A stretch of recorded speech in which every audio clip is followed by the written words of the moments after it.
Angkatan bersenjata Rusia dan Ukraina memperbarui informasi terkini dari garis depan konflik. Juru bicara Kemenhan Rusia Letnan Jenderal Igor Konashenkov tanggal 13 April melansir terjadi kontak senjata di sejumlah wilayah. Di arah Kupiansk, sistem penerbangan, artileri, dan penyembur api berat kelompok pasukan Zapad Rusia menyerang unit-unit angkatan bersenjata Ukraina AFU di dekat Devurehnaya, Sinkova, dan Timkovka, wilayah Kharkov dan Novosyolovskoye, Republik Rakyat Lugansk. Kerugian musuh ke arah ini lebih dari 35 tentara Ukraina, 2 kendaraan bermotor, dan 1 howitzer artileri self-propelled Gvozdika. Letjen Igor Konashenkov melansir secara total, 407 jet tempur dan 228 helikopter, 3.747 kendaraan udara tak berawak drone Ukraina dihancurkan. Termasuk 415 sistem rudal anti-pesawat, 8.659 tank dan kendaraan tempur lapis baja lainnya, 1.082 kendaraan tempur yang dilengkapi dengan sistem roket peluncuran ganda, 4.576 meriam artileri lapangan dan mortir, serta 9.487 unit perangkat keras militer khusus dihancurkan selama operasi militer khusus tersebut. Dari kubu terpisah, Angkatan bersenjata Ukraina melaporkan Rusia kehilangan 500 prajurit dalam sehari. Termasuk 16 kendaraan lapis baja, 4 tank, dan 7 unit artileri. Secara total, Rusia kehilangan 181.090 prajurit sejak awal konflik.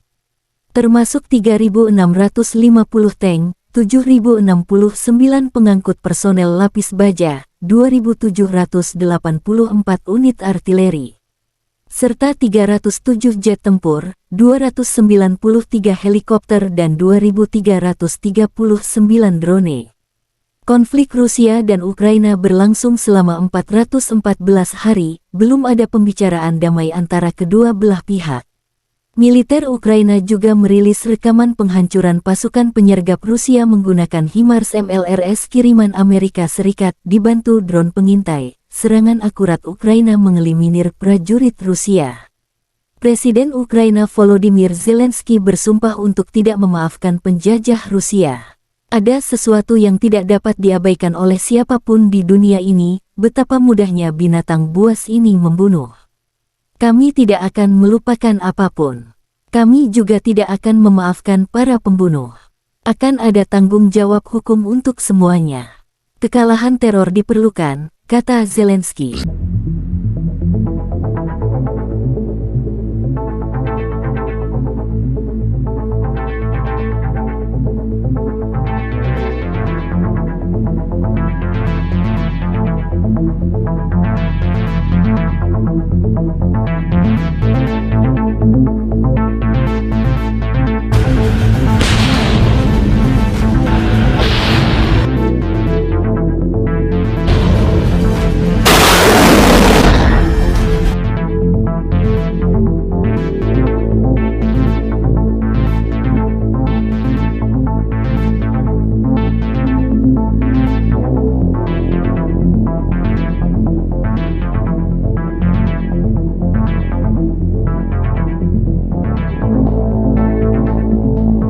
Terima kasih sudah nonton, jangan lupa like, subscribe, dan share ya!